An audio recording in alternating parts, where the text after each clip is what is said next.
Healthy, tasty ને reasonable પ્રાઇસમાં બને ને ઘરમાં જે અવેલેબલ હોય તેનાથી બને.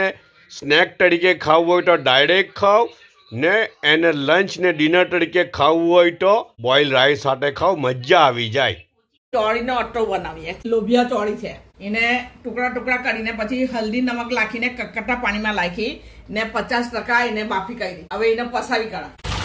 ચોળીને મેં હાફ કૂક કરી હલ્દી નમક નાખીને ને ઠંડી પાડી. હવે એના અંદર બધી વસ્તુ નાખવાની. ડોદરા કરેલા તલ. હવે ઊંચે ને મરચાંની તળી બનાવેલી છે તે નાખું, જેટલું આ તમને તીખું ખાવું હોય તે પ્રમાણે. સિંગદાણા ડોદરા કરેલા છે ને લાલ કાંદો અને લાલ લસણ 3 વસ્તુ છે, એ બી નાખી દે. હવે આ થોડાક ધાણા નાખું, વધારે નહીં. ને આ લીંબુનો રસ બી થોડો, પછી ઘટે તો પછી પાછા લાગજો.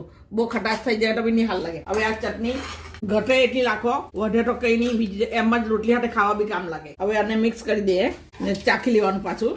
હવે સવાલ ના નેટથી એવું પૂછેલું છે કે એને કેમ કેમ બનાવે, તો એને બનાવવામાં પહેલો લાલ કાંદો કરીને તૈયાર રાખવાનો, લાલ લસણ કરીને તૈયાર રાખવાનું, સિંગદાણા શેકીને ડોદરા કરી લેવાના, તલને શેકીને ડોદરા કરી લેવાના, ધાણા કાપી લેવાના, લીંબુનો રસ કરી લેવાનો, મરચાની તરી બનાવીને તૈયાર રાખવાની. ને આ બેસનની ચટણી બનાવવાની એક ખાસ છે. બેસનની ચટણી બનાવવા માટે એક નલ્લો કાંદો તેલમાં થોડીક વાર થવા દેવાનો, તેના અંદર 2 નલ્લા ટામેટા કાપીને નાખી દેવાના, થોડુંક લસણ નાખવાનું, લાલ મરચાંનું પાવડર નાખવાનું, મીઠું નાખવાનું, હળદર નાખવાનું. ને પછી છેલ્લે જ્યારે તે બધું કહાઈ જાય ત્યારે પછી 2 ચમચી બેસન પાણીમાં ગોળીને નાખવાનું ને એને બરાબર ખદખદાવી લેવાનું ને ઠંડુ થાય પછી આમાં ઉપયોગમાં લેવાનું. ને આ ચોળી છે તો ચોળીને મેં હલ્દી નમક નાખીને હાફ કૂક કરી દીધી ને પછી પસાવી લીધી. સુરતથી નીલોફર બેને એવું પૂછેલું છે કે હનો આતો બનાય, તો આ ચોળીનો છે તે પહેલાં મેં ગઈકાલે બટવાની ભાજીનો બતાવેલો, તે પહેલા કોબીજનો બતાવેલો. તો એ છે ને શું કહેવાય, પાપડીનો પણ બને, સફેદ પાપડીનો બનાવવાનો, મીઠી પાપડીનો,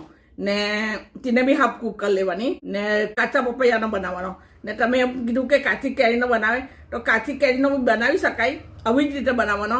ને કાચી કેરીને લીંબુની જગ્યાએ તમે કોઈ બી આટો બનાવો તેના અંદર મિક્સ કરો તો તમારે લીંબુ લાખવું નહીં પડે, તો તે ટેસ્ટ બી બહુ સારો લાગે. ને એકલી કાચી કેરીનો બનાવો તે બી બહુ સારો લાગે.